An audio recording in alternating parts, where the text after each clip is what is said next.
All righty, welcome to the last day of April 2023. You've officially made it a third of the way through the year. Congratulations. Going to get into the monthly recap. Not as much going on in April. Honestly, after what has been a crazy busy year, we'll take the little bit of relief that we were given. But then also looking forward to a very busy May, which is subjectively, I think the best month, especially in Colorado. I love May.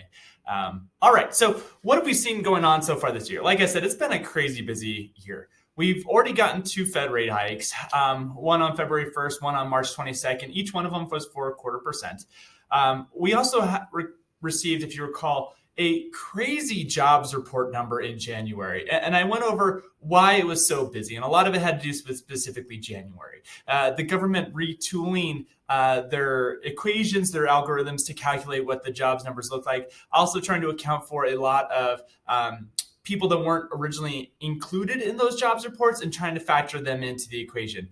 And then if that wasn't busy enough, we had three bank failures. We had Silicon Valley Bank, which was obviously the biggest of the three, Signature Bank, Silvergate Bank. You may not even heard about a couple of those other ones, but Silvergate Bank was a cryptocurrency bank. So it's been an absolutely crazy busy year. Like I mentioned, April was actually fairly quiet. It wasn't nearly as busy as we were expecting. A couple things that did happen in April. We received updated inflation reports, and they surprised us in a good way. I actually mentioned in last month's report that I thought that the number could come in a little bit softer, that we actually could see inflation start to increase a little bit potentially. We actually saw inflation go the other direction, which was really, really, really, really good to see. As inflation comes down, mortgage rates come down. So you might wonder, why does Aaron spend so much time talking about inflation? Because it affects mortgage rates. As inflation comes down, mortgage rates come down.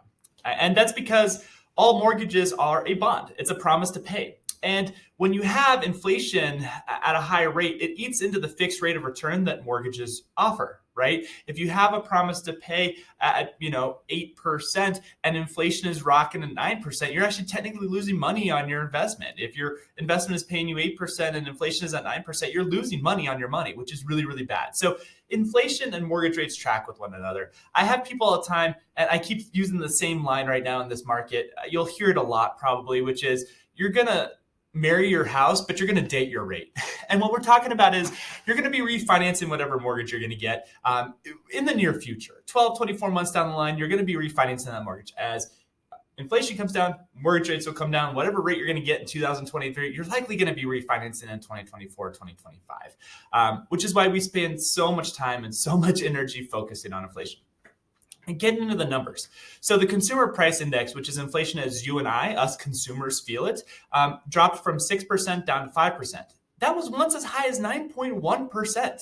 So when I mentioned inflation at 9, I wasn't making that up. That was really what we were actually seeing in the market, which is kind of crazy. So consumer price index, that's my favorite inflation figure since I am a consumer. That is how we measure inflation. That's how we feel inflation. The producer price index, which is wholesale inflation, that's inflation as companies feel it. So when they get those raw goods and they turn it into something that you're going to use, grocery stores receive, raw goods, they then turn around and sell that. What are they paying for those goods? Well, that index dropped from 4.9% down to 2.7%. That is crazy good improvement. This was once as high as 11.7% when we were having all those bottlenecks in the supply chains, when some shipping was taking forever and the cost had skyrocketed. We're seeing significant improvement on inflation. And I'm going to go into in just a couple of minutes here why I think that's going to kind of pick up steam even get better. We also received the Fed minutes. So as I mentioned, the Fed met in March, on March 22nd. About a month later, we received the minutes from that meeting. The minutes are a little bit skewed. It is a sanitized version of what's going on behind the scenes. So the Fed will actually go through, clean up some language, remove some components possibly, but then they release their minutes. The one big thing that came from those minutes is that they mentioned that they are predicting a mild recession later this year. So that's coming from the Fed. They are anticipating a mild recession in late 2023. Now, Second, you use the R word, recession, people start getting very, very nervous. And I don't blame them, right? We have a recency bias, and we recall 2008, 2009, and the Great Recession that we all witnessed. A couple things worth noting. So number one, real estate actually performs very, very well during recessions. When housing is not the virus that causes the recession, i.e. 2007, 2008, real estate actually does very, very well during recessions. It is considered a safer investment. It offers real concrete value. You can live in it. You have a shelter, you have a roof over your head. It offers real substantial value. You own a piece of land. So real estate actually tends to perform very, very well during recession. Then recessions are a natural part of our economy. We go through boom and bust cycles. So a couple things to keep an eye on, but you'll hear talks of a recession picking up. Don't be nervous. They're thinking a mild recession. Underline, highlight, bold, mild. Keep your eyes on that word. And recessions are a natural component of our economy. To that note, I've included this graph over here once before in one of my other updates. So this is housing values and how they've changed since 1941. Since 1941, there's been 73 years of appreciation, 7 years of depreciation, and then 1 year where it was just flat. Now, you might automatically assume that when you have significant run-ups in value, like we've seen, 2020, 2021, that you're almost certainly going to have a decrease going forward. That's not necessarily the case. When we go back to 1941, multiple years, 43 through 47, where we saw double-digit growth, and then real estate just kept plugging along at a lower clip, admittedly, but it just kept plugging along. We saw it again, 77, 79, again, double-digit growth, and after that, does not necessarily mean that you're going to have a decrease in house values. Sometimes we just keep carrying on, but at a lower rate. 10% here, 8%. Eventually, we saw a couple negative years there, but same thing here, 2020, 2002, 2003. Again, multiple years of double-digit growth, another year of single-digit growth, and then all of a sudden we had, obviously, the Great Recession. But again, double-digit growth carries forward, double-digit growth. Point being, just because there has been multiple years of double-digit growth, it does not necessarily mean that we're going to have negative values going forward. A lot of people were saying, hey, look, we're going to have a housing bubble. We're going to have a housing bubble. That's simply not been the case. And if you look at the inventory we've seen across the country, in 2007, there was 4 million listings available. When you fast forward to now, we have less than 1/4 of that. So we have the opposite problem going on in our current real estate market. And here's some additional data to kind of support that. Here's the median sales price for existing homes, i.e. non-new construction. New construction typically accounts for about 10% of all sales. Existing homes count for the remaining 90%. But yeah, we admittedly saw a dip, but if you look, every year we see a little bit of a dip. I mean, it's very consistent with what we see in the market as a whole. And you can also see that things are starting to pick back up. We've received quite a bit of recent data where all of a sudden values are increasing, there's bidding wars going on. We're back to kind of what we saw in 2020, 2021, 22, at the very beginning of the year, where we saw, a little bit of frothiness, a lot of negotiating, or a lot of competing offers, rather, a lot of appraisal gaps being offered. So values are picking up, and they're picking up steam, and things are progressing in the right direction. Now, one thing that did come up in April that we need to keep our eyes on is there might be some cracks starting to show up in the jobs market. The unemployment rate has been extremely low. But we're starting to notice possibly some cracks starting to form. And this would also be in line with the government calling for a mild recession, right? So weekly initial jobless claims, those are people who are filing for unemployment for the first time.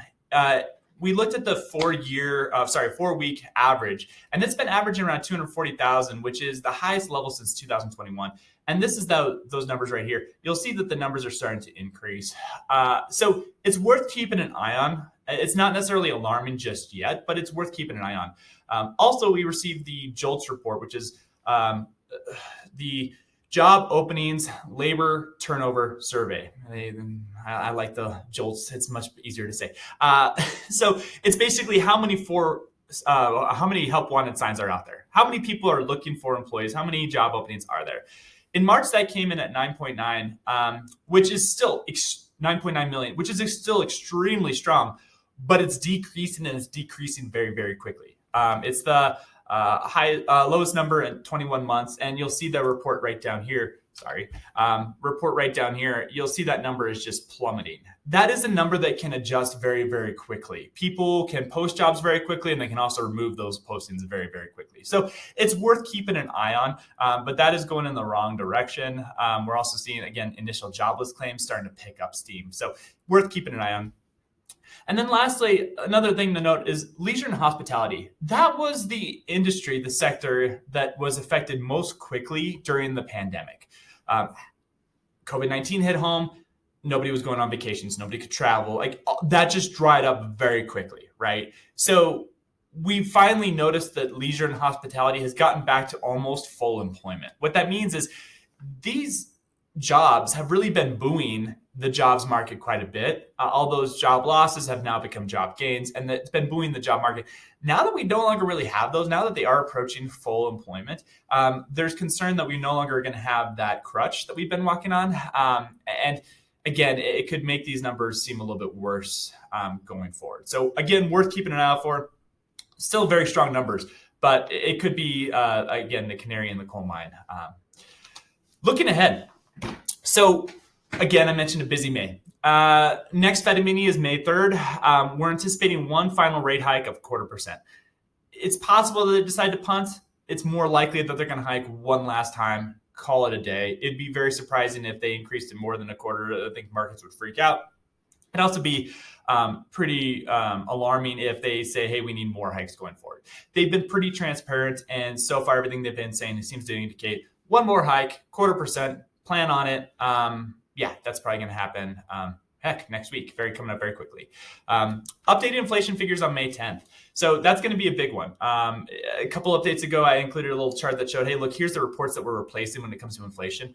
The shelter costs make up a huge component of the consumer price index. And that is a delayed piece of the puzzle. And the reason it's so lagging, the reason it's behind the curve is because when you get your mortgage payment changes once a year, hopefully, right? You get your escrow analysis, your mortgage payment changes. Shelter costs.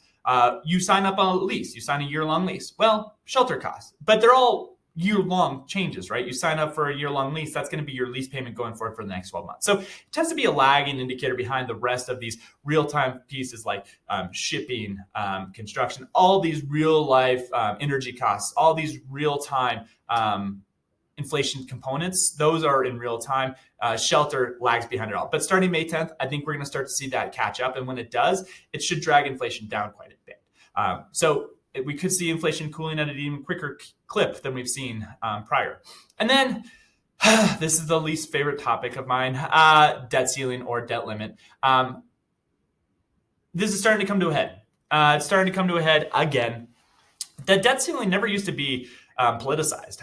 It used to be they would just cover their bills and call it a day. And then starting around 2010, it really started to become politicized, and it became a tool that politicians would use to kind of play on the other side.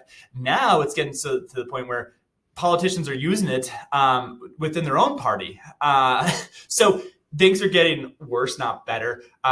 If this keeps dragging out, I'll probably release a special update on it to really get into all the nuts and bolts of it. I wanted to give it another week or two and see if any progress is made before I roll up my sleeves and tackle this monumental topic. But expect to hear a lot about it. Something needs to happen before June, or we could be in a situation where we might end up defaulting on our debts, which is obviously not good for a lot of reasons. So expect here's a lot about this in the news. I'll be releasing a special update on it too if things don't come to a quick and rapid conclusion. So that is it. Nice, cool, breezy April, a very busy May ahead. I hope you are all doing very well. And again, thank you for all your continued feedback. Very much appreciated. Thank you for all the referrals, lifeblood of our business. And me and my team, thoroughly appreciate you all. So thank you so much. And talk to you soon. Thanks. Bye.